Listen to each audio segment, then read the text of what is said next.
It's the intel about the next generation of Bulldogs. This is Before the Hedges, brought to you by Kroger. Let's go, I'm a Bulldog. Welcome in, everyone. I'm Kaylee Mansell with DawgNation recruiting insider Jeff Sentell. I'm sure you've already heard the news. In case you haven't, the four-star linebacker Shadarius Toodle has decommitted from Georgia, has committed to Auburn, was actually initially committed to Auburn before he flipped to Georgia.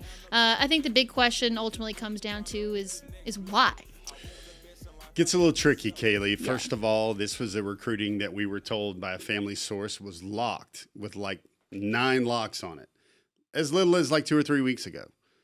But, you know, everybody will remember Shadarius. I know our Cody Chafin's captured some video in a recent home game visit where his dad has a blazer and a power G chain, and he has a blazer for all of his son's teams. The intriguing part is he also has a blazer for a junior college football program. And it seems like Auburn really stirred up some home cooking. What I mean by that is that they offered his older brother, Shadarius Toodle Jr., and he was a not a four-star, but he was a junior college defensive back. They offered his brother just this week. Oh, the timing of this, Kaylee. Right. And then he commits to Auburn basically right after Shadarius flips back. You know, I tried to figure out a way to put this out on social media. Like it's the Uno card, maybe the reverse Uno card, where Auburn got a reflip on Shadarius Toodle. But Kaylee, there's a little bit more intrigue here because what happens if Hugh Freeze is no longer the head coach of the Auburn Tigers later this year? Does that junior college offer from his brother to his brother still stand? What does Shadarius do then? You know, never say never, especially with the Toodle family here so far, because we know this, but I think stay tuned maybe is a good way to look at that. Yeah, but also the way I see it, too, is this is a kid who's from Mobile. Auburn is the hometown team, was consistently taking visits to Auburn even when he was a Georgia commit. So let's just say that he stays committed to Auburn. He doesn't come back to Georgia. That leaves Georgia with just one linebacker in the 2026 class. That's Nick Abrams. I mean, does this really have that big of an impact on where the current 2026 class stands? Like, should Georgia go out of their way to secure another linebacker, or do they feel good about what they have already within the team? So, Kaylee, this is a pipe dream, but I've had some people respond to me, and they've sent me like message board posts. What they want to do is they want to see Georgia take whatever they were NIL paying Shadarius Toodle, maybe a couple other members of this class that are not likely to sign on the dotted line in December, and put that war chest of funds together and go after Savion Hyder again, and maybe drop some Penn State, not Penn State, but maybe drop some Tennessee or Ohio State money on Savion Hyder and see if you can fix a running back issue in the 2026 class. And I like it. We can get. I love where where this is going. Keep going. We got Brandon Chortle. We got a Kaylee Cackle here, maybe, or something like that. But I think. You know, one thing about this, let's speak from historical precedent here. Schumann always usually bats 400, 500 on the linebackers he wants. He's only got one linebacker commitment right now. The last time he only had one or even less than 2 was back in 2020. So my thinking here from what I'm hearing right now, does Georgia go after a high school kid? Maybe. Does Georgia try to flip somebody? I don't know about that. I think maybe transfer portal linebacker somewhere else in college might be the place to start. Who's not to say that was my burner talking about getting all the money together for Savion Hyder. I'm so team running back, but I can't get over that. We're going to talk a little bit about some running backs that Georgia could potentially get. Feels like Savion Hyder's off the table, but guys. Yeah. Hats off to you. This is my clap. I love where your head's at. So if we had a meme machine, we would have Kirby going like that, or we would have clap. We're clapping for everyone. Yeah, you know? yeah. Good job. All right. So let's go ahead and move on because I feel tears coming to my eyes right now because that's just hilarious. Never in a million years did I think that we would be having this conversation at this point in time, at this point in the season. How can Georgia benefit from the Penn State news in terms of recruiting? I'm so excited to get into this. And then big home game this weekend. We're going to do our quick 5 top visitors that will be in Athens on Saturday. Then, of course, the viral plays from the 2026 class, and that will include our Dawg of the week. And then a feel-good story to kind of wrap it all up, a 2028 offer for a kid out of Vegas. We'll touch on that towards the end of the show. A really exciting story. So we'll get there. But let's start with this. This is my dream. This is my dream show, to start off a show by saying that James Franklin has been fired from Penn State. Now, I do feel like where Penn State and Georgia are really similar is that they put a lot of emphasis and value on recruiting well at the high school level. Don't really have to dip into the transfer portal too much because their recruiting classes have always been elite. And now, since Franklin has been fired, they've actually dropped 4 spots in the 2026 recruiting rankings. Still have 22 committed in the class, but at the end of the day, it leaves those 2022 guys, or 22, excuse me. I'm just dying laughing over here. Still vulnerable. And so we're going to see teams try to come in and poach some of those players. Is there anybody that Georgia would see a fit in any of the guys that are still left? So early, it's still kind of early, Kaylee. What I'm hearing, if I had to do one topic sentence for this segment, as I say, Georgia's probably going to go after 2027s more than 2026s. There are a couple of names, though. One of them, Kaylee, and he'll show up. 2 of these will actually show up on our top targets. That's called foreshadowing, kids. That's what it's called, foreshadowing in Hedges. We've already got insane riot act laughter. Now here's some foreshadowing. There's a running back by the name of Messiah Mickens. He's a 2026. He says Georgia might even get an official visit. He's the number 14 running back in the country. I know Kaylee flipped me a message early after this. She's like, they got an offensive lineman, top 100. Can the Dogs go after that guy? Interesting enough with Mr. Ford, I believe, he hasn't decommitted yet from Penn State. So that sounds to me like he's just a Penn State guy, and maybe Daffy Duck could be the head coach. Well, they recruit really well in state, so the majority of their guys are from the state of Pennsylvania, which I don't think that Georgia has always been super successful there. So it would make sense that they'd want to be loyal to the in-state school. There's another one, Davion Brown. I don't remember if you remember him. He was kind of heavy with the Dogs back in February. He visited Georgia for that, I guess, the big basketball game. I guess that was against Auburn. When like Tyler Atkinson and everybody else was there. Man, that seems so long ago. And he got some court time sitting next to Kirby. He recently decommitted. He's a 4-star wide receiver. I don't think Georgia's recruiting class needs another receiver, although potentially why not? Because they're going to lose some guys off this team regardless. But I think really, Kaylee, when it comes down to it, let me go back to where we started. There's a 2027 running back, the number 1 running back in the country.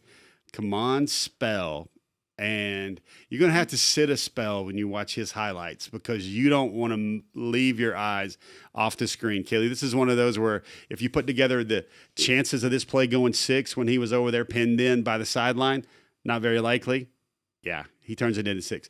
So he was committed to Penn State. He was already gotten an offer from Georgia and said he was going to visit Georgia before James Franklin lost back-to-back to UCLA and Northwestern. Kelly, that right there, it looks like somebody's speeding up that tape, like somebody's doing some digital alteration of the footage. But he was going to visit Georgia before Franklin got fired. But now, number 1 running back in the country. Maybe we can get some laughter and some Kaylee tears over the 5-star in 2027, not so much 2026.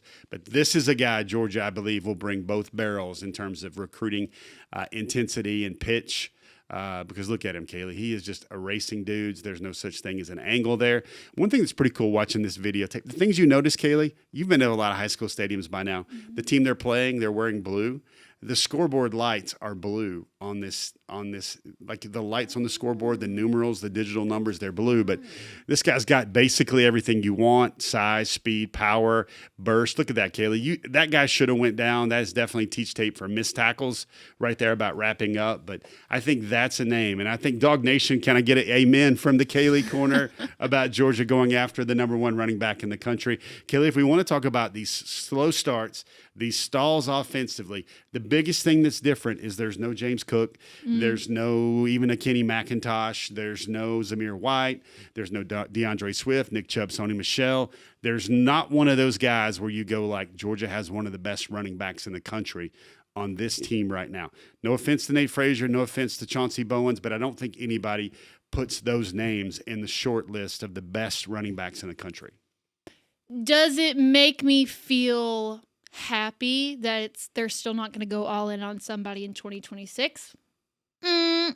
But I mean, obviously you're never going to turn down a 5-star running back in 2027. So that would be really helpful to be able to really start off the class like that, along with some offensive tackles. I think that's really where the needs are. I would prefer to maybe have one more in 2026 just for the depth in that room, and because running back is a position to where you're at a higher risk of injury. I would just feel a little bit more comfortable if Georgia had one in the 2026 class. However, they have had success getting running backs in the portal with ETN and now Josh McCray, but just for the sustainability and the longevity of the room, would love to see one in 2026. However, I don't know how much funds that Georgia has left as of this moment. So if you need to take some of these early 2027 guys and go all in money-wise on offensive tackles and running backs, like I'm cool with that too. Yeah, I think one of the things that I believe Kirby Smart's doing the right thing with a lot of his, I don't want to say thrift store shopping in terms of the transfer portal to get like a running back out of the portal for maybe only $400,000 when you can get the big time 5 stars cost more than that, like 6 figures, 9 figures a year. But I think that guy should complement your already ace kind of stud tailback and not be kind of your bell cow there. I know that we're focused on Penn State, but to close out this conversation, I mean, this is just one of many coaching fires that we've seen this season, and it's certainly not going to be the last. Out of all the other jobs that are open right now, whether that's a school like Oklahoma State or UCLA, is there anywhere that Georgia can see value in picking up a guy from one of those schools? I think one of them I guess the guy whose neck might be on the chopping block of the guillotine, I would think is Wisconsin, Kaylee. Oh, and Amari, yeah. Yeah, and Amari Latimer, he's, to me, considering, the up and down right now with Jay Lamar, I think Georgia really needs to get another high school back in this class. And for me, I think when you're looking at Amari, Kaylee, he's recently rocked some Ohio State gear, so I don't know if you wanted to see that go in that direction. I wish we had a camera on your reaction right there, because you were just like, it was almost like your mom is telling you got to clean up your room, or I'm not happy with that answer right there before you can go out to the party. But again, I think it's kind of funny though, Kaylee. Here's what's going to happen when one school loses their head coach, right? And the commitments go elsewhere. All these locked-in commitments go elsewhere, right? Mm-hmm. It's going to be like dominoes, because one school is going to reach up and get that guy, and they like that guy better than their guy, and then their guy is going to go somewhere else. Going to go somewhere else. Makes sense. And it's almost like because this recruiting cycle has been devoid of drama because everything gets done. One reader asked me this question, and I think, and I'm still trying to. I don't know the answer to this question. I'm still trying to dial it in here, but Kaylee, if you were already getting NIL money from Penn State and then you're decommitting and because the coach is leaving and you don't know if the new coach would want you, wouldn't that be like crazy that you got paid for something that you never eventually ended up doing? Because like their ties to the school were with James Franklin. So like somehow, some way, it would be kind of interesting if one of the things that happens in these offshoots is these kids get paid while they're still in high school, because you can do that while you're in high school in some states. And then they end up not going to Penn State anyway because the head coach got fired. I would say that that's just a product of the modern era of college football. And I cannot believe for the life of me right now that I'm not going to remember this guy's name. But who was the one that got the gold shiny car in the 80s from a certain school and then ended up going to SMU anyway? Like, it was like a big thing, you know, that he... You're talking about Eric Dickerson and Craig James. Yeah. Yes, he got the gold car and then went to another school. So it's like, we've seen this before. It's all just kind of legal now is the biggest difference. So I'm not surprised by that. We will end on this thought and then we can move on to our visitors from Ole Miss. You are aware, most of you are aware, that I grew up in a recruiting household. You don't say. Yeah. And my dad was stressed all the time. I used to think that he was just born stressed, but now I understand where that stress comes from because I love doing the show. I have a new profound love for recruiting. But I can understand when my dad was stressed all the time, because even just the conversations that you and I have about talking about kids at the high school level, just like so inconsistent. And with the way things are now, I mean, even when it feels like there should be no drama, that's when you should be scared, because that's when drama is going on behind the scenes and it always comes to light. Yeah, what's different, Kaylee, and I don't know if you've ever got to deal with kind of full crazy recruiting, because now it happens in like May, June, and July. Mm-hmm. But like it used to be, Kaylee. Oh yeah. If we were doing this show 5 years ago, we would have a visitors list for Ole Miss, and it would be like 20 names, and either 15 of them would be uncommitted, or Georgia would be in the top 5. Yeah, totally different. 7 of them or whatever, or they're trying to get off. They're trying to earn another official visit, or they're trying to climb the food chain on some of these kids. So it's really very chill these days, but it's almost like, it used to be like, oh my gosh, KJ Bolden is committed to Florida State, but he keeps coming back to Georgia. It used to be what it was like. This kid would be committed to like Ohio State or Notre Dame, and all of a sudden Georgia gets him in the house like 3 weeks before signing day for an official. And then there's like mass confusion, clicks, headlines, page views everywhere. It's a little different now. Most of them come in June and July. Yeah, you mentioned the visits. We are going to do some important visitors that will be in Athens for Georgia versus Ole Miss. But first, we want to remind you that here on Before the Hedges, we are always so excited to partner with Kroger. Kroger has recently become a really important part of my life now that I'm a member of Kroger Boost, and just having those groceries delivered to my home, it just makes my life so much easier. I actually put in an order just to have coffee creamer delivered to my house because I didn't realize that I was out. I needed it stat, but I had things going on. And it's not just the free grocery delivery, but also it helps out with your fuel points as well. It is a really decent price for what you get in return. So I can't recommend Kroger Boost enough. If you're thinking about it, go check out Kroger.com/boost to either learn more or sign up today. All right, so we are going to do a brief visitors list for Ole Miss coming to Georgia, and we're going to do it quick 5 style.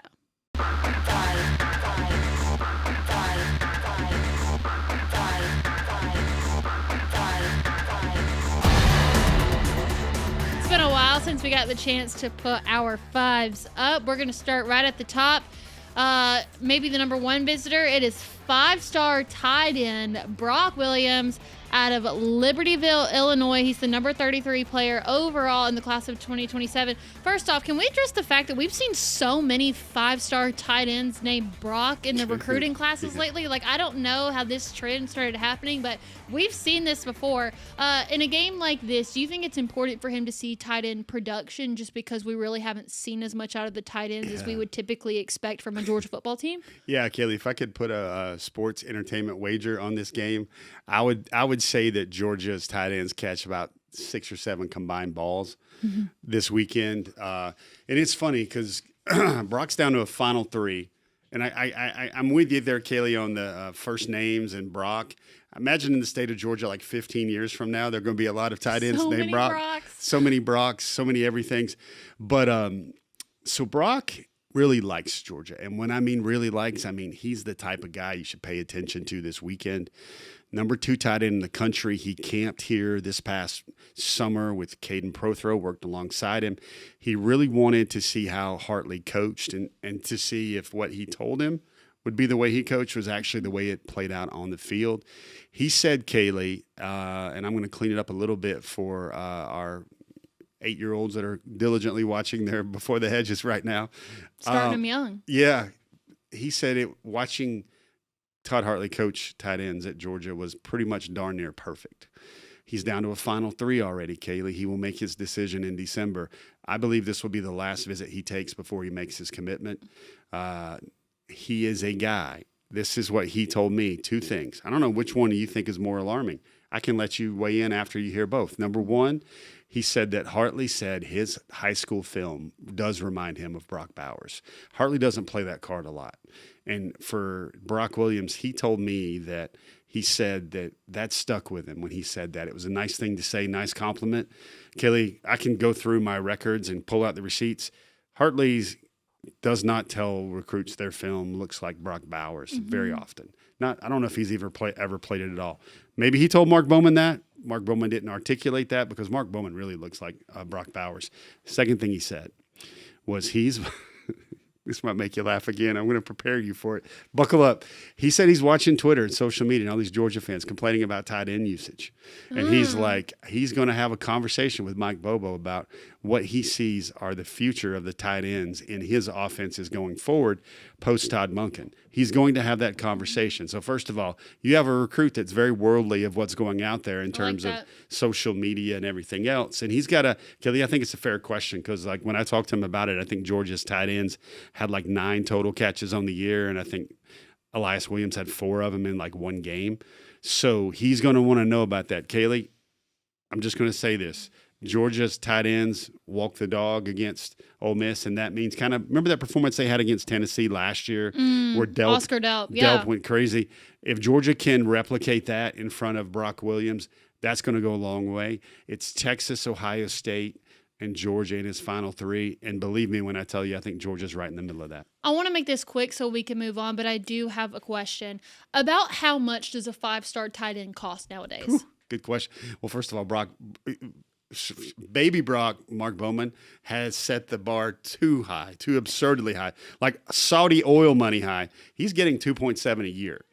I think you can get a really good tight end when you know how good Georgia is in their development and the Hartley special type thing there. I think it still might cost about $400, $500K a year. Oh, okay. See, you look like it's bargain shop. This is what concerns me, right? Yeah. Is Georgia has Caden Prothro in 2026. They got Ethan Barbour and Elias Williams out of the last class. We really haven't even seen much of Jaden Riddell, so it's like a 5-star tight end would be great, but I also don't know if that's money well spent. Do they need more 5-star tight ends when clearly the production is not there right now? Would you rather spend that money on a receiver? I feel like most Georgia fans would probably take that. If they can get them at a bargain, absolutely. But within this 2027 class that I feel like has very specific needs, I don't know if they should waste the money on another 5-star tight end that could potentially sit the bench for 2 years. That's my final thought. We got to keep going. This is somebody that I actually feel like Georgia could use right now, and that's going to be the 3-star offensive lineman, Jermaine Mitchell. Yeah. He's out of JUCO. He is a 2026. He's currently committed to Mississippi State. Right. My question for him is, I wonder if he sees the offensive line now and thinks, you know what, yes, I can help here, or also sees how young the offensive line is and think, okay, well, by the time this team is playing next year, they're going to have a pretty solid lineup. I think what he's looking at is, first of all, he's really huge, Kaylee. He's like 6'9", another huge one. Is he really 6'9"? No, probably 6'7 3/4. But like for him, currently committed to Mississippi State, some people even see him as a guard, which is really interesting because you don't really put tall guys out there as a guard. Mm-hmm. But then Juan Gaston was a guard for Georgia really on in this season. So I think the one thing, if you say when you're just window shopping the Georgia 2026 recruiting class right now, and you sit there and you go, okay, there's really 3 centers / guards, but there's only 1 true tackle. I think Georgia feels like, especially with the way things went with Jaden J. Dowdy, who when he committed to Alabama, I think they feel like they want to try and get another tackle in this class. And right now, that guy seems like a best bet. Yeah, it's funny that you say that. Our next 2 guys are actually offensive tackles as well, but they're both 2027s. The first one is going to be Joshua Sam Appel. He's the number 126 overall player in the class of 2027. He's from Douglasville, so he's right in Georgia's backyard. I mean, this feels like somebody that you certainly can't miss out on. What do you think that he needs to see within this game? So interesting here. He was there. He's Douglas County. He's the guy that got early attention from Georgia early his sophomore year. And then when he fractured his leg last season, early on last season, Georgia never wavered. Georgia kept coming really strong. He certainly appreciated that. Kaylee, the last time I saw him in Sanford Stadium, he was cheesing for a photo with Anthony Edwards on the sidelines for the Alabama game. I think this is if you had to get Stacey Searles on the show right here, Coach Searles, and say who are your ideal offensive tackles in this class, I think Joshua Sam Appel would be one of those. Kelsey Adams, the commitment is already one of those. So I think what Georgia needs to do is just continuing building good juju, and what I mean by that is just good vibes, and continue building on a position of strength where they have right now in his recruitment. So they've got another opportunity with the 2027 offensive tackle. This one is a 5-star. He is the number 4 overall player in the class of 2027. Now, offensive tackle, when it comes to that position, because there are so few of them and they cost a lot of money, with Mark Matthews and both Joshua Sam Appel being on this trip, are these 2 guys that look at this like they are going to eventually have to compete for the same position, or do they embrace like having one another there and potentially knowing that they could be in the same class together, or do you think that turns them away knowing that there's somebody else that Georgia's looking at for this role? I don't think so, especially because Georgia can point to, hey, we only got 1 offensive tackle committed right now. That's true. We took Juan Gaston, the class before that, so he's obviously going to start a long time at Georgia. So the one thing that I think is interesting there is Mark Matthews. He's really good, Kaylee. He had the chance to go to the Georgia-Alabama game the Georgia-Alabama game earlier this year, or to go see Texas A&M. He chose Texas A&M. So it really feels like there's a little bit of a food chain developing there with Mark, and I think Georgia might have to raise its stock to kind of get back right in the middle of his decision. What I mean by that is I saw him this summer at the Future 50. It sounded like Georgia was a top 5 school for him already, but I don't know if they're much more than that right now. So this might be, are you trying to get from 5 to 6 to 2 to 3? Are you really in the wheelhouse yet? So this is one of those where I call it a seeds visit, where you got to plant some seeds for January, February next year, and then next summer. This next one, I don't know how I feel that don't we're know either. discussing it. It is the 5-star edge, LaDainian Guyton out of Savannah, who is the number 1 player in the class of 2027. But he is committed to Texas Tech, and it's no secret that he is getting a crap ton of money. So is this just like a charity event for him? Like he's just coming because he can? Or is there like really something going on behind the scenes between him and Georgia? Because it feels like he's pretty locked in to Texas Tech. Yeah, that's something, Kaylee, that the reason why we didn't lead the segment with this is I'm trying to keep it real. Yeah. I don't want to instill a lot of false hope, but the simple fact is that whatever Texas Tech is paying him, Georgia's not going to pay him that much money. Sure. I liked how you used the phrase crap ton. I almost said something else. I had to tell myself to dial it back in. Poison class Kaylee at all times when maybe some of the Northwest of Georgia wanted to come out right there. Yeah. But listen, he's a big name. That's probably makes sense that he's the 5th. I don't even know if he eventually shows up. Like sometimes, Kaylee, when you get reporting and you hear word that Monday, Tuesday, these guys are going to show up. Wednesday morning, these guys are going to show up. Maybe they don't. Maybe Texas Tech has a Venmo or Zelle payment or whatever you want to say, but I'll believe LaDainian Guyton. No, listen, he loved Georgia for a time. If you would have asked me, kind of would have been likely he would have chosen Georgia at one point, although it was still really, really early. I think maybe it's one of those things where he's even told reporters, Kaylee, that heart may still say Georgia, head, billfold says something else. It's so funny that you bring that up because I just had a random thought the other day. I was getting gas at the gas station and I thought to myself, am I giving money to the Texas Tech NIL fund at this moment just by like buying gas? And then I started thinking about the bigger thing. Am I giving NIL money to any of these Texas schools every single time I buy gas? Do I just need to be like you and go get an electric car? Yeah, or what you could do is you sit there when you go through like what pilot convenience stores, gas stations. Those are actually Tennessee boosters. Basically the main chunk of change. Nobody's safe now. Yeah, it's all that. But I like how you sit there and think that way. See, that's a dedicated co-host of Before the Hedges. All right, so big game coming up at the end of the season. That is Georgia and Georgia Tech, which is in Mercedes-Benz Stadium. I still cannot believe that Georgia Tech sold their soul to have this game played at Mercedes-Benz, especially knowing the success that Georgia has had there. This has been a home game atmosphere for Georgia and all the SEC championships and games that they've played there. I would like to keep it that way. Tickets are on sale right now at mercedes-benzstadium.com/event, so you can go there to purchase your tickets. The whole DawgNation team will be there, and I would like to believe that it is going to feel like a Georgia home game. Every week, one thing that we do here on Before the Hedges is Mansell's Details.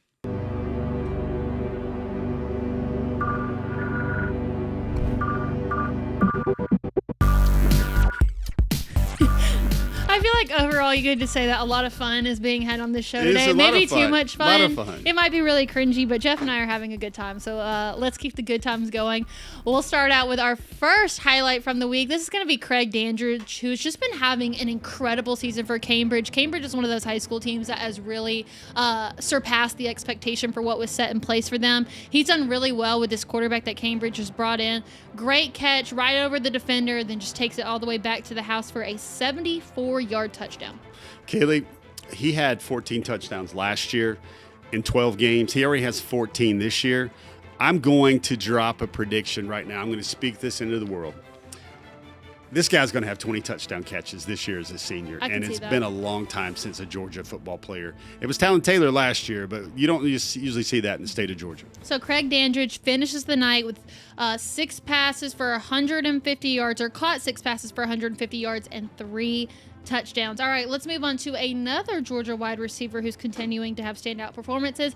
This is Brady Marchese. You see it there on the bottom. It's going to be a 71-yard touchdown reception with Cartersville and Brady Marchese. He's so fast. They basically just give him the go ball every single time because nobody can keep up with that speed. You can clearly see it there. There's so much separation between him and the defender. So Brady Marchese, that speed is unmatched. He is a physical, dedicated, willing blocker, Kaylee. And one of those things is he gets to Georgia, and he might not be the go ball guy. He might be the guy that's going to make life crazy for those nickel corners, those safeties, and those underneath layered type guys. So Brady Marchese finishes the night with 3 catches for 145 yards in a 48-24 win against Altoona.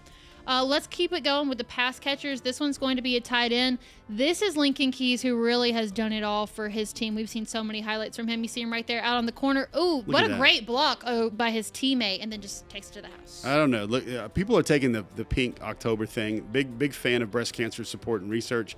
Bulldogs battling breast cancer and all that, but they're facing a team wearing all the pink jerseys.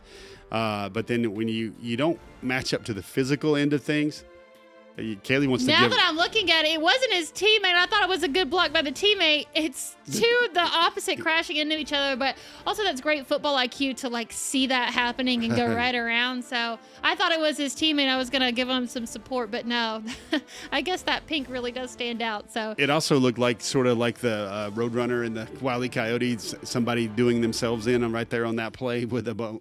Did you get a pancake for that? I guess the guy does. That's a good question. I don't know. We'll have to check Max Preps after this. All right, so Lincoln Keys, 2 touchdowns on the night. All right, so now we've got a ton of highlights for a defensive player who I feel like maybe we haven't seen enough of. He is a high recruit for Georgia this season. This is going to be PJ Dean, who basically did everything for the defense. We've just got a continuation of things. You see right there, quarterback sack. Wow, big hit. First of all, Kaylee, we saw the long arm in the first play. We saw an inside rush on the second play. Big thing to remember with PJ Dean. Yes, it is the brother of former Georgia center Jared Wilson, so you can call him a legacy. But the big thing here is, Kaylee, last year he was a 5-star interior offensive lineman. He was a guard recruit. He is on-the-job training, changing from offensive line to defensive line for his senior year. Look at, again, that long arm right there, keeping the offensive tackle's hands off of him, gets in his chest, compresses the pocket, makes the sack. I believe he had 2 sacks. He recovered a fumble, Kaylee. I'm not sure if he was the guy mixing the Powerade on the sidelines with that special blue-purple combo, or he was the guy cooking hot dogs by the concession stand. But PJ Dean, had himself a night this week for West Forsyth up in North Carolina. All right, so PJ Dean finishes the night, 2 sacks, 7 tackles, and 3 tackles for loss, and a 35-0 win.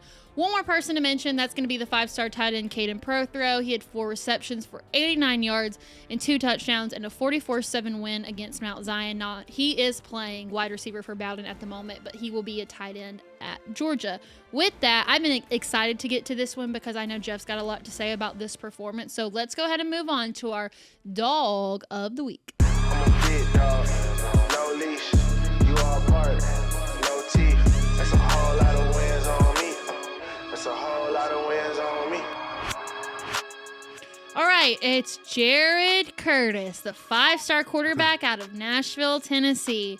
19 of 31 for 312 yards, multiple touchdowns, no interceptions, including a game-winning touchdown run, which I'll let Jeff talk a little bit more about that because there was some stuff going on behind the scenes with that touchdown run that I know he wants to touch on. So what we're going to do, we're just going to go highlight by highlight, touchdown by touchdown for Jared Curtis. So we'll go ahead and get it started with his first touchdown of the night. See it here, good pass. Wow. Kaylee, that's off his back foot. Yeah, that's what I know. That's the craziest part about that. No mechanics, doesn't matter. That's all arm, velo. Let me rip this ball. Here, look at this alternate angle right there. He's just get it out there. All right, and now we will move on to his second one of the night. One thing that we know about Jared Curtis is that he's really good on the move. You could see it there, too. Defender was coming at him, didn't take the pressure at all, still finds a way to get that ball to the end zone, even with the defender coming right at him. You can definitely tell that he remained calm in that under pressure. So, Kaylee, backstory's here. This was another Class 3A team in Tennessee. Number 4 team in Tennessee's largest private school class. Nashville Christian is a single A school. They were unbeaten. Look, see this blitzer right here, Kaylee? You're going to remember this name. That's Peyton Dyer, who used to be in the state of Georgia at Duluth High School, and now he is a USC commitment playing at Tyner Academy in Tennessee. So everybody's sitting there wondering about, hey, who's Jared Curtis playing? This was a secondary with an actual Power 5 commitment that Georgia would have taken at one point in their class. Wait, I'm sorry. Hold on. That's Peyton Dyer. Are you serious? Yeah, Peyton Dyer. I did not put that together. Peyton Dyer is playing for Tyner Academy. Then again, they were 7-0 coming into this one, Kaylee. The number 4 team in Tennessee's largest private school class. Jared Curtis and his Eagles are a single A team. And again, Jared Curtis, you want to talk about having to be at your best when your best is required against a premium opponent. We got more. All right, we've got more touchdowns to show. This one right here, you're going to see him shrug off the defender. Wow, that's strength right there. I don't think that's something that we talk about enough, is clearly Jared Curtis is not somebody that's going to be pushed around. This was a game where he didn't have to use his legs a lot, but he used his legs to extend, Kaylee. I'm going to call this the Heisman stiff arm and dime play right here, because look at this. And again, this is a pretty good football player coming at him. He shrugs him off and then just resets, reloads the cannon, and then finds his guy in the end zone. All right, and so that one right there gave Nashville Christian the lead, 35-20. We'll go ahead and take a look at Jared Curtis's next passing touchdown. He's going to scramble right here just a little bit more. Like you said, didn't really have to use the legs to get to the end zone, but still, oh my gosh, he looks like a baseball player. He looks like a guy that's kind of painting on his own canvas right here. Everybody's like, no, Jared. Oh, yeah, Jared. That's the way it looks with so many plays for Jared Curtis this year. Kaylee, I made the opinion this week on DawgNation.com that he is playing as well as any high school player in the country, and I think Georgia is about to sign the number 1 quarterback prospect and the number 1 player in America. All right, so this is the final touchdown of the night for Jared Curtis. This gets him the win. This is when there is 50 seconds on the clock. When it all comes down to the final moments, Jared Curtis finally uses his legs, gets to the end zone. Nashville Christian wins 49-42 over an undefeated team that we now know includes Peyton Dyer, which is crazy in itself. But I think you said that there was something more going on behind the scenes here. What was that? Yeah, he's got a little bit more speed in his stride here, but he had busted. He had a play earlier in this sequence where he fumbled the ball, hurt his ankle. So this is him going kind of on a bum ankle, still getting to the corner. And let's make sure. Let's put like our magnifying glass on these players at this competition he's facing right now, Kaylee. That is not Arch Manning 2.0, and that is not Isidore Newman type competition right there for Jared Curtis and Nashville Christian. I know you said that he is playing at his best right now, but there's been some negative reception or just maybe not a ton of excitement from Georgia fans about Jared Curtis because of where things have stood with the Georgia quarterback position lately. What's your take or what's your response to people that maybe aren't as thrilled about having a quarterback that clearly has so much talent?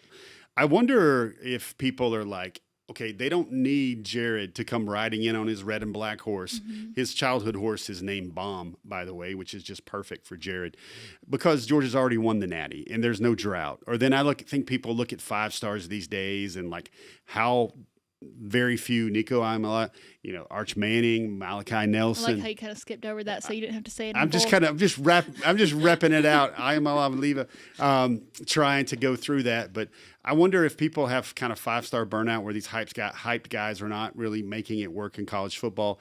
And then perhaps the other thing is, Kaylee, there's a history of 5-star quarterbacks at Georgia that they don't really work. I mean, you got to go back to the last 5-star quarterback that worked at Georgia, because I don't think Aaron Murray was a 5-star quarterback by most of the polls. It's probably Matthew Stafford.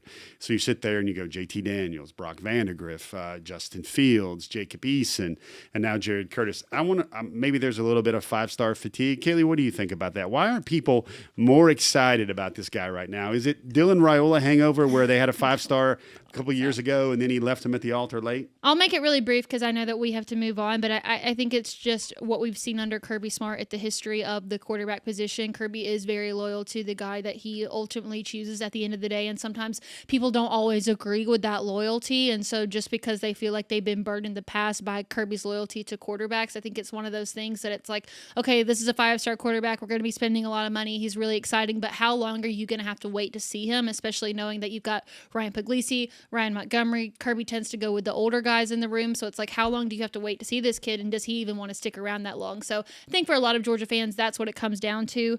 We're going to move on, do a feel-good story after this, but we're also going to take a short break. We will be right back here on Before the Hedges. This is the Georgia football family, answering the call for Coach Mark Richt. Coach Richt's just a pillar in the community, and he's meant so much to me in my career. It's the Chick-fil-A Dog Bowl, helping raise money to fight Parkinson's and Crohn's.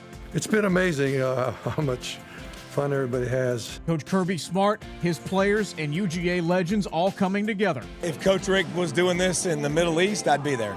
You can help by donating at ricksdogbowl.com. All the proceeds for this event will go to the Isaacson Center for Neurological Disease Research. And you can watch it on October 22nd at 6:15. DawgNation's going to stream the event live. It's the Chick-fil-A Dog Bowl. Tune into it, watch it, but support it. Donate. Take a bite out of Parkinson's and Crohn's. As you can see, Jeff already in support with his bowling shirt on. I know that gets put to good use. This is not the first time that I've seen it. So go you, Jeff. Yeah, it's a great event. Obviously, it's one of those things that now feels like a Georgia tradition. In the off week before the Florida game, the Dogs are going to bowl. They're going to convert those 7-10 splits. Or also the Greek church split, which is the hardest one in the game. I learned that last year from a Georgia football player. So we're going to do an offer spotlight for a class of 2028 prospect. This is the athlete Justin McCullough out of Las Vegas. Got an offer this week from Georgia. We've got some highlights to show of him. I mean, the highlights themselves are really impressive, but I do think it's important to discuss. I mean, this is a 2028. This feels like it's going to happen so far in the future. You know, why should Georgia fans be compelled to care about this right now? Well, first of all, Kaylee, these are some wow highlights. It looks like he's basically playing tag with some of these guys on the playground. Like the way he's going to make a lot of these guys miss. Look at him retreating ground like that. Kaylee, nobody does this. I mean, like nobody's coached to go tackle a explosive speed guy. Here's where I'm going to make DawgNation listen a little closer. Georgia was his first offer. Georgia is one of his dream schools. And Georgia does have a foothold in the Las Vegas area for two reasons. Darnell Washington, also assistant running backs coach David Hill. Everybody's got sees his messages on social media on Sundays, sweat equity check. This is a guy that Georgia has targeted already for his first ever offer. Kaylee, these are his explosive plays. And now he's listed at 5'9" and 150. That's not too bad since he's just a high school sophomore. But I'm going to tell you, this is remarkable film. And it's in the vein of what, if you're looking for more Zachariah Branches, if you're looking for more guys that can do that, this is a guy that can do that. So I think we can assume by you saying that he's listed as an athlete, he would be recruited as a wide receiver at Georgia? Correct. Kind of like maybe even an athlete gadget guy like Mecole Hardman back in the day. Kaylee, look at he's got the long speed too. Look at them right there. There's a play he made earlier where he ran over a guy, Kaylee. This is a guy where we can look at a sophomore's film for 3 minutes, Kaylee, and he's not getting tackled. And every play is an exclamation point, explosive play. There's a play coming up here, Kaylee, where I'm waiting for another one of those. Oh my goodness, is out of Kaylee. He's going to make a one-handed catch here. So he's really checking off the bingo card about everything. Here's another kickoff return. You see how he made 9 guys miss on one of the opening clips right there. Kaylee, that is a guy that is picking him up and putting him down to be in the class of 2028. Last thing on this, you mentioned that Georgia is his first offer. I mean, how much does that really matter to a guy when the loyalty has always been there? Or does it not matter at all now in the NIL age? Well, I think it's going to matter a little bit. To what degree, we're going to have to wait to see. But here's the combination that matters. The relationships with Georgia and Vegas, the relationships that Coach Hill has in the Vegas area still, and then it's also being the first offer, and Georgia was one of his dream schools. Mm-hmm. I think, we're going to try and do this every week, that there's an offer that really, whether is it exactly Kirby Smart with the popcorn at Harrison High School? Maybe not. But this is one of those that raises my eyes because you're just like, you don't see that a lot. All All right, so we're going to do our class breakdown here in just a moment, but as always, we've got a ton of content coming up for Georgia against Ole Miss, and that always starts with our DawgNation Game Day show that's hosted by me. Jeff will also be a part of it, as well as Connor Riley. We're going to hear from a bunch of different voices. This is a really big home game. Kirby Smart has already challenged the fans, and we're going to try to capture all those last-minute things that you need to know before the game takes place. It's going to start at 1:30. If you're coming to Athens, come join us at Jittery Joe's. And to make it a little bit easier on yourself, that way you get the reminder, if you go to our DawgNation YouTube page and you hit subscribe, there's a little bell that comes up right next to it. If you hit that bell, then anytime DawgNation goes live, you'll get the notification for that. So I hope you join us for the DawgNation Game Day show that features Georgia and Ole Miss. Feel really good about what we have to offer. So I hope that you will join on whatever platform you watch on or join us live in person. All right, so this is part of the show where we do the 2026 class breakdown. I just have one very simple question for both the offense and defense. We'll go ahead and start with the offensive side of the ball. I know a lot of people are kind of wondering, where do things now stand with Jay Lamar in Georgia now that that situation has kind of like started to settle down, but also a lot of questions are arising from the fans. You know, where do things stand with Jay? So with Jay, and we're going to be very cautious in our reporting here, but one of the things we tried to do is we're very cognizant of the fact that we reported his name was in a headline and that he was no longer with the team. I've been told, it's been confirmed, we talked about that last week on Before the Hedges, that he's back with the team. But very fair and balanced, as honestly I can say this, I was kind of advised that it's kind of a wait-and-see thing with Jay. Let's wait and see how he does. I kind of thought, I don't know if this is the right phrase, that he had to go through some sort of penance, which in football player terms means you have to work your way back into good standing on the team, and that just means getting touches, dressing out.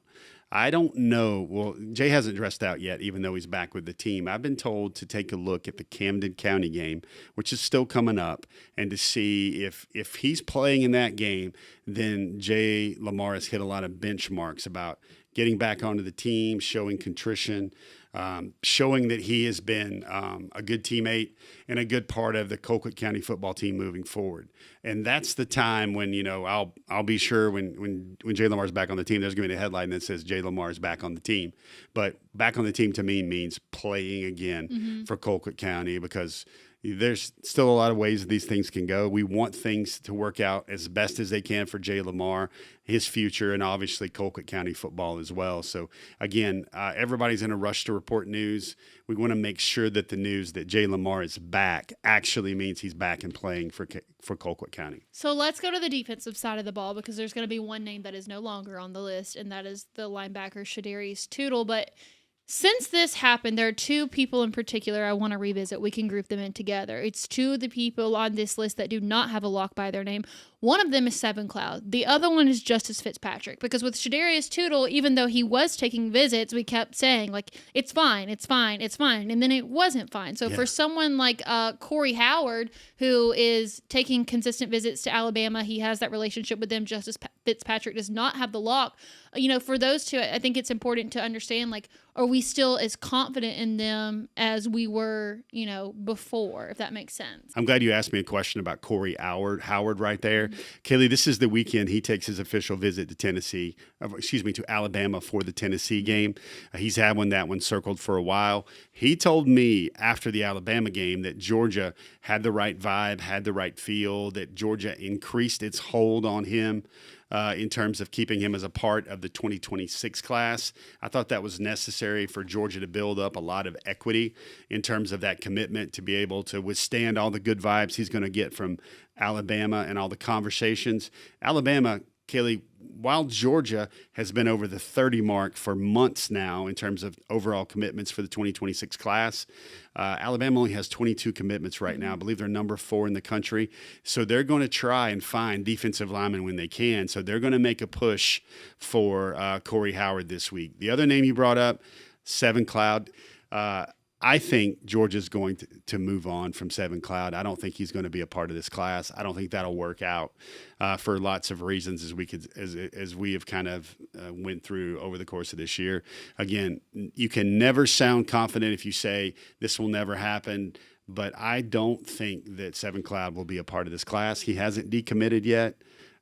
So we got to leave him in there because all the national sites still recognize himself as a commit. There's been no formal declaration, but I'd be surprised. Let me just put it that way. I'd be surprised if Georgia winds up signing Seven Cloud. It is a very tough story because that young man almost had, the fairy tale, the storybook, the bounce back, getting back to where he was committed to Georgia in the 2023 class, I believe. But I just don't think it's going to work out.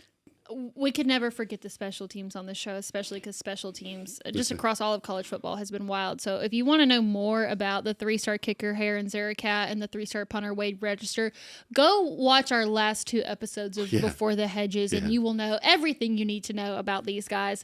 We'll move on to the snapshot.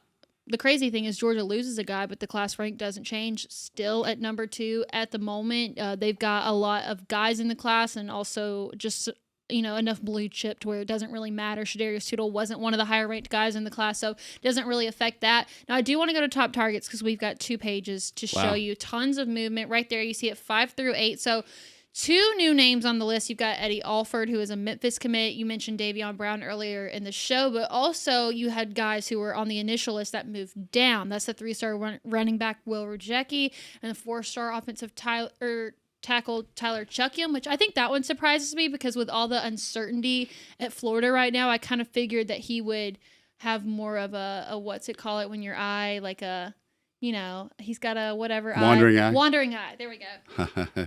Eddie Alford, he's a guy that I don't think he has a committable Georgia offer, but he keeps coming to Georgia. I think this will be his 2nd or 3rd unofficial visit. He's kind of one of the guys I think Georgia has as a eventual long play potential offer or commitment in this class.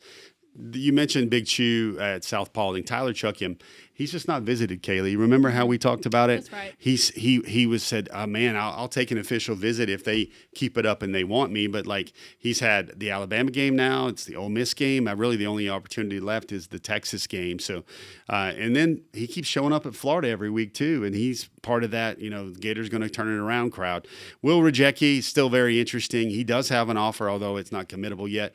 He's currently committed to Memphis. As we spoke of in the top of the show, Davion Brown is a former Penn State commitment at wide receiver who has decommitted, and I think we will watch and wait and see if things unfold there. So now let's go ahead and look at our top 4, the ones that didn't change. Amari Latimer still remains number 1.